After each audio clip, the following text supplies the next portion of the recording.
Goody Macabre presents Woman with the Bronze Pinky Finger.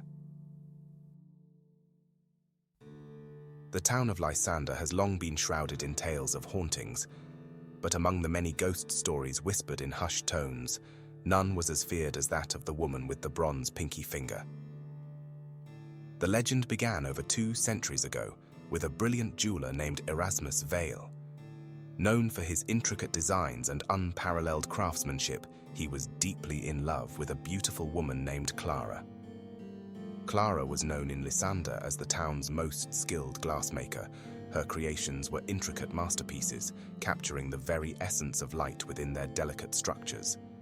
People would travel from neighboring villages just to get a glimpse of her work.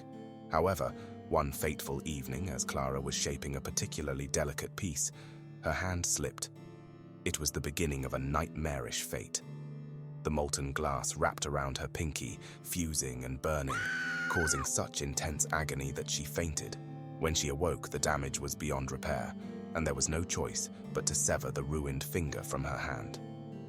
Bedridden by her horrific accident with infection taking her body over, Clara called Erasmus to her bedside to beseech him with a tragic request: craft a metal prosthetic with pieces of the glass that had taken her pinky finger from her, a symbol of her lost artistry to bury her with.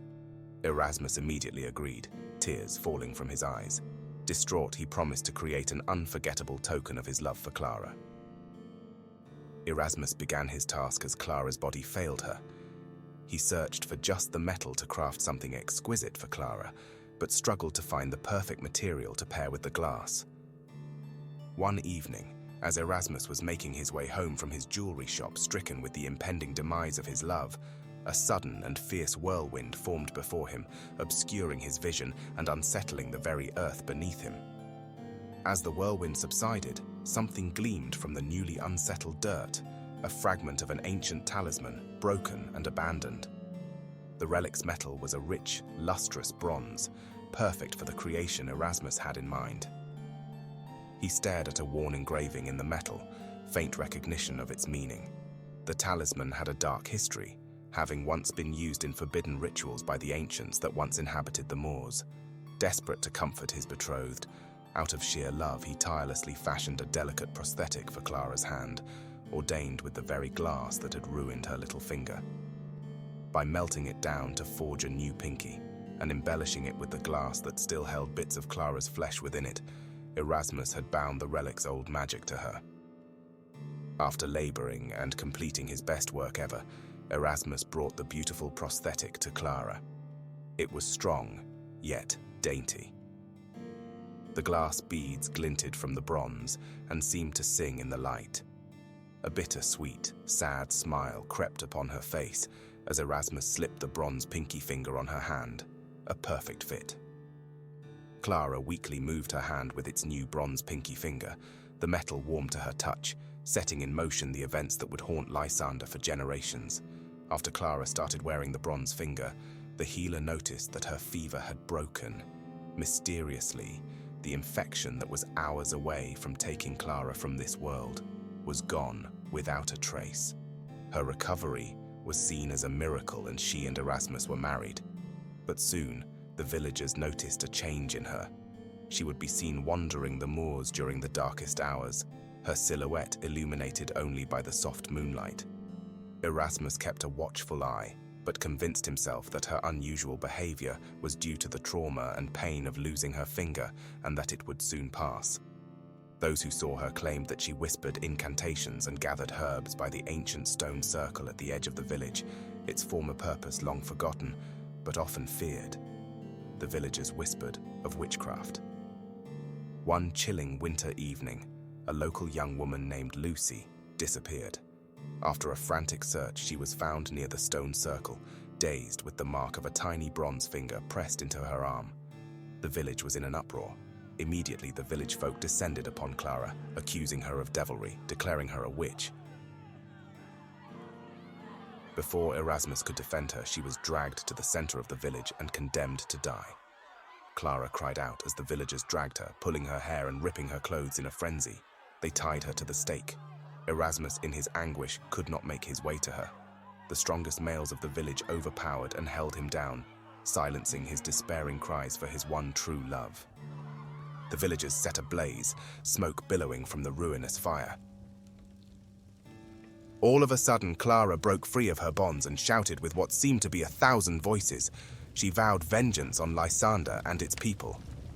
"By the power of this bronze talisman, I shall return," she cried, pointing to her artificial finger. Clara disappeared in a flash of white light, with a whispered promise that none but Erasmus heard.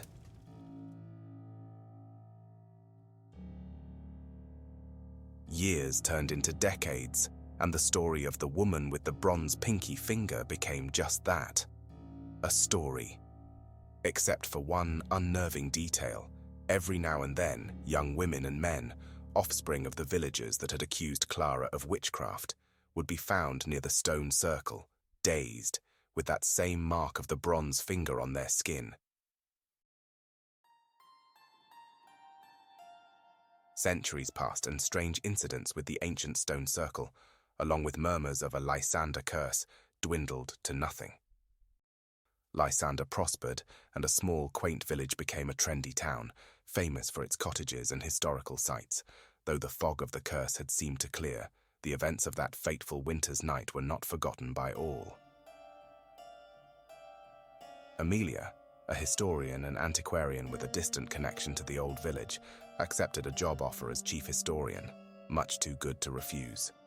She moved to Lysander to study and document its rich history, spending her days walking the town's cobbled roads and speaking with its elders, or anyone who knew a tale worth recording. One day, while going through the town artifacts, she came across an old portrait of a beautiful woman with raven hair and a curious bronze pinky finger. Intrigued, Amelia began digging deeper and went to the town library to peruse its archive. There, a handsome librarian with dark hair and knowing grey eyes handed her an antique, large, leather-bound book, scrawled with quill pen writing and drawings. Amelia was delighted. It was a plethora of knowledge on Lysander's history, with an emphasis on a strange stone circle and a woman named Clara.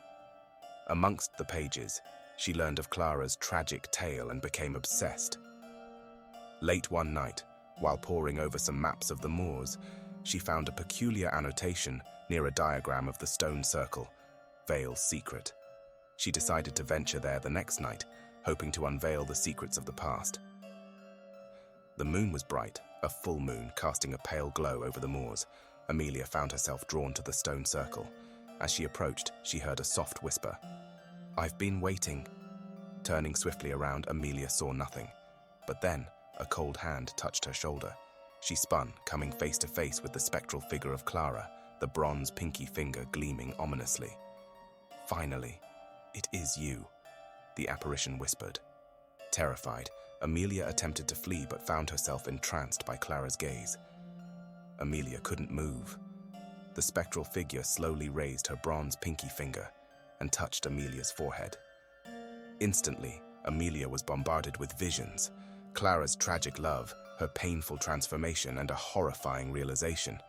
Erasmus had willingly bound Clara's spirit to the bronze finger to save her life, chaining her to eternal formless torment. The spirit of Clara spoke once more. "I've been bound to the bronze, I thought forever. But now, I have the chance to be free. Your bloodline binds you. You will take my place." A deep coldness enveloped Amelia. The world around her grew darker, and she felt herself slipping away. When she opened her eyes, she was no longer on the moors. She was inside a portrait, gazing out from behind the canvas, her own pinky finger now made of bronze. Outside the portrait, Clara, now free from her bronze curse, whispered gratitude to the trapped Amelia, as a handsome man with dark hair and grey eyes embraced her for the first time in centuries. They vanished into the night, leaving behind the legacy of the woman with the bronze pinky finger, a tale more terrifying than anyone in Lysander had ever known. A tale to be discovered anew. For Amelia would wait, and with every full moon, another would be tempted to discover Vale's secret, ensuring the curse of the bronze pinky finger would continue for yet another generation.